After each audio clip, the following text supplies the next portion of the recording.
ऐसे अवसर कम ही आते हैं जब इतने सारे स्टेक होल्डर्स एक स्थान पर इस प्रकार इकट्ठा हों तथा एक खुले वातावरण में पूरी फ्रैंकनेस और ओपननेस के साथ आगे बढ़ने का वह संकल्प लें। साथियों, आज हमारे पास एक सशक्त डिफेंस इंडस्ट्रियल कॉम्प्लेक्स है। इसमें 16 defence public sector undertakings, 430 licensed companies और लगभग 16,000 MSMEs इन्वॉल्व हैं। इसमें एक खास बात यह है कि private sector total defence production में वर्तमान में 21% की भागीदारी के साथ हमारे आत्मनिर्भरता के लक्ष्य को प्राप्त करने की दिशा में बढ़ चढ़ कर हिस्सा ले रहा है। एक लंबे समय तक डिफेंस मैन्युफैक्चरिंग में प्राइवेट सेक्टर की भूमिका बहुत ही कम हुआ करती थी। ऐतिहासिक तौर पर इसके कई कारण भी रहे हैं। आमतौर पर बड़े डिफेंस प्रोडक्ट्स कैपिटल इंटेंसिव तो होते ही हैं, उनके निर्माण में एक लंबा समय भी लगता है। दूसरी ओर उन्हें इस बात की गारंटी नहीं मिल पाती थी कि इतने इन्वेस्टमेंट और टाइम लैग के बाद क्या फोर्सेस उन प्रोडक्ट्स को प्रोक्योर करेंगी या नहीं करेंगी। हमारी सरकार का शुरू से यह प्रयत्न रहा है कि इन अनसर्टेनिटीज को दूर करके प्राइवेट सेक्टर को लेवल प्लेइंग फील्ड मुहैया कराया जाए, और हम लगातार ऐसी पॉलिसी ला रहे हैं जिससे डिफेंस मैन्युफैक्चरिंग में सिर्फ पब्लिक सेक्टर ही आगे न बढ़े बल्कि पब्लिक सेक्टर और प्राइवेट सेक्टर दोनों मिलकर आगे बढ़े। एक ओर तो हमने डिफेंस एक्विजिशन प्रोसीजर में रिवीजन करते हुए ज्यादा से ज्यादा प्राइवेट सेक्टर का पार्टिसिपेशन इंश्योर किया है, तो दूसरी तरफ आईडेक्स, आईडीटी और टीडीएफ जैसे इनिशिएटिव्स के माध्यम से हमने स्टार्टअप और इनोवेटर्स को फ्रंटियर और कटिंग एज टेक्नोलॉजी डेवलप करने के लिए इंस्पायर भी किया है। ऐसे में मैं समझता हूं कि भारत में वह दौर आ गया है कि यहां private industry defence manufacturing sector का नेतृत्व करें। साथियों, आत्मनिर्भरता के आंदोलन में आप सभी स्टेक होल्डर्स का सहयोग और भागीदारी ये पूरी तरह से स्पष्ट है ही, पर मैं समझता हूं कि इसमें जिनका सबसे बड़ा सहयोग और जिनकी सबसे बड़ी भागीदारी है वो है हमारी आर्म्ड फोर्सेस। बर्फीले पहाड़ों से तपते रेगिस्तान तक, आसमान की ऊंचाइयों से समुद्र की गहराइयों तक, बीहड़ जंगलों से लेकर भीषण नेचुरल डिजास्टर्स तक हमारी आर्म्ड फोर्सेज ने पूरे देश को जो भरोसा और ताकत दिया है उसे शब्दों में बयां कर पाना संभव नहीं है। कहने की आवश्यकता नहीं है कि नेशनल सिक्योरिटी सर्वोपरि है और इसमें किसी प्रकार की कंप्रोमाइज की गुंजाइश नहीं रहती है। Nothing less than the best can be allowed where it comes to national security. चाहे वो हमारे जहाज सैनिकों के लिए साजो सामान हो या उनके और उनके परिजनों के लिए उचित सुख सुविधाओं का प्रोविजन हो, मैं समझता हूं कि हर चीज में उन्हें बेस्ट प्रोवाइड करना हमारी यह कोई सामान्य रेस्पॉन्सिबिलिटी, केवल व्यक्ति विशेष की किसी की रेस्पॉन्सिबिलिटी नहीं है, बल्कि यह नेशनल रेस्पॉन्सिबिलिटी है। और मुझे कहते हुए खुशी होती है कि हमारी सेनाएं आज न केवल बेस्ट साजो सामान से इक्विप्ड हो रही हैं, बल्कि अपने ही देश की धरती पर निर्मित साजो सामान से इक्विप्ड हो रही हैं। इंडिजियसली मैन्युफैक्चर्ड डिफेंस प्रोडक्ट्स के प्रति हमारी सेनाओं ने अपना पूरा भरोसा दिखाते हुए जिस देश प्रेम और देशभक्त का परिचय दिया है उसकी मैं सराहना करता हूं। हमारी सेनाओं ने देश में ही निर्मित हथियारों और युद्ध से जुड़े सभी प्रकार के साजो सामान को दिल से अपनाया है, स्वीकार किया है।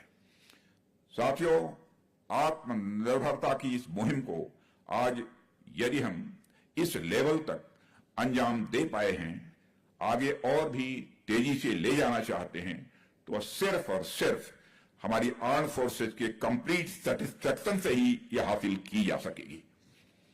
डिफेंस इंडस्ट्रियल कॉम्प्लेक्स का जो विशाल हिमालय आज भारत में खड़ा हो रहा है, इसके आधार में इसके प्रति हमारी सभी सेनाओं का भरोसा और अटूट विश्वास ही है।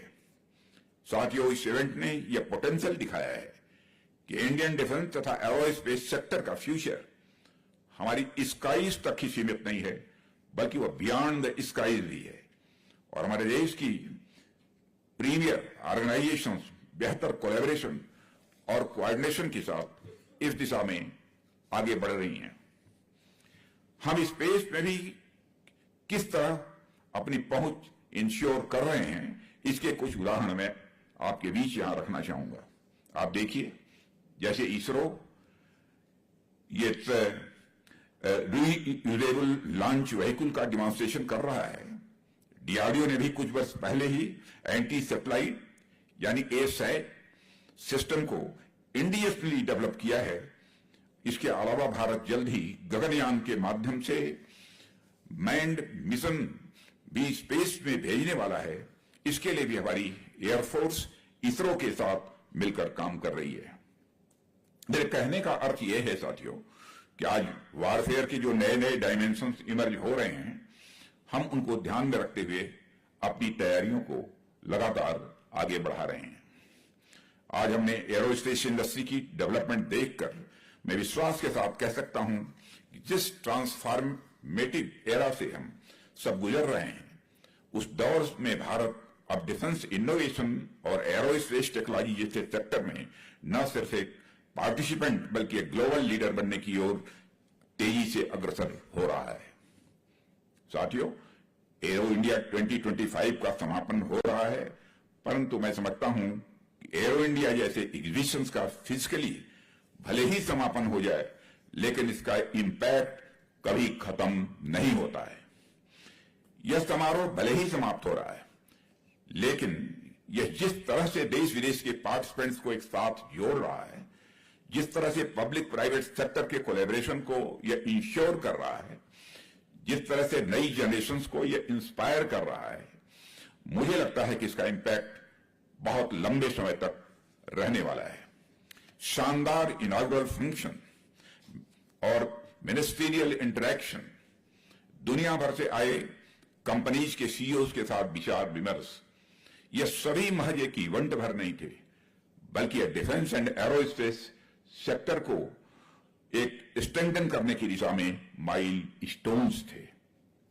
मैं हमारे सभी विदेशी मेहमानों, सभी defence ministers, service chiefs, secretaries समेत 84 कंट्रीज के 500 से भी अधिक डेलीगेट्स का हृदय से धन्यवाद करता हूं, जिन्होंने एरो इंडिया के लिए अपना बहुमूल्य समय निकाला है। मैं 782 इंडियन समेत सभी 931 एग्जीबिटर्स और को एग्जीबिटर्स का भी आभार व्यक्त करता हूं, जिनके पार्टिसिपेशन से इस इवेंट की सफलता इंश्योर हो सकी है। मुझे बताया गया है कि इस इवेंट में 58 ओरिजिनल इक्विपमेंट मैन्युफैक्चरर्स सहित 115 ग्लोबल सीईओज ने पार्टिसिपेट किया है। यह निश्चित रूप से इस इवेंट के लिए एक गौरव की बात है और मैं समझता हूं कि अब तक का यह सबसे बड़ा पार्टिसिपेशन है। मैं कर्नाटक स्टेट गवर्नमेंट का विशेष आभार व्यक्त करता हूं, जिनके सहयोग से इतना विशाल आयोजन बेंगलुरु की धरती पर संभव हो सका है।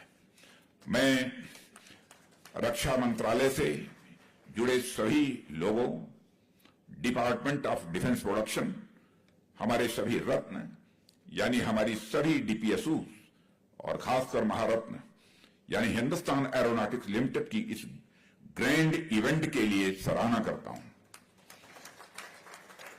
मैं इस इवेंट के दौरान म्युनिसिपल ड्यूटीज में लगे कर्मियों, सुरक्षा व्यवस्था संभाल रहे कर्मियों, ट्रैफिक मैनेजमेंट और मेडिकल फैसिलिटी इंश्योर कर रहे अब सभी साथियों को अपनी ओर से विशेष रूप से धन्यवाद देता हूं। आप लोगों की दिन रात की मेहनत ने इस इवेंट को सफल बनाने में बहुत बड़ा योगदान दिया है।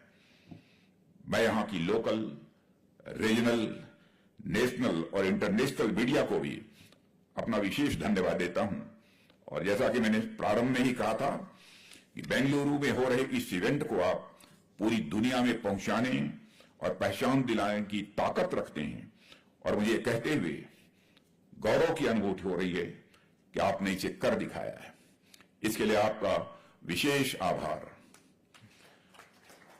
अंत में मैं बेंगलुरु समेत देश की जनता का भी आभार व्यक्त करता हूं, जिनके सपनों, आशाओं और आकांक्षाओं को नई दिशा और नई गति देने के क्रम में इस आयोजन की संकल्पना हुई और यह लगातार सफलता की नई ऊंचाइयों को प्राप्त करता जा रहा है। मैं इस इवेंट को एक बिग सक्सेस बनाने के लिए एक बार फिर से आप सभी को धन्यवाद देता हूं। मैं आप सभी को भविष्य के लिए ढेर सारी शुभकामनाएं देते हुए अपना निवेदन यहीं समाप्त करता हूं। आप सबको बहुत बहुत धन्यवाद। जय Hind.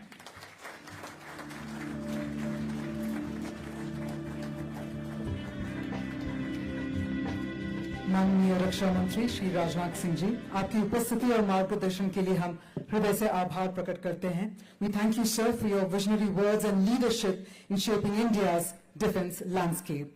Well, taking that energy forward, ladies and gentlemen, as we come to the conclusion of the significant event, may I now please invite Dr. Manjula N., Secretary IDD, Government of Karnataka, to please propose the vote of thanks.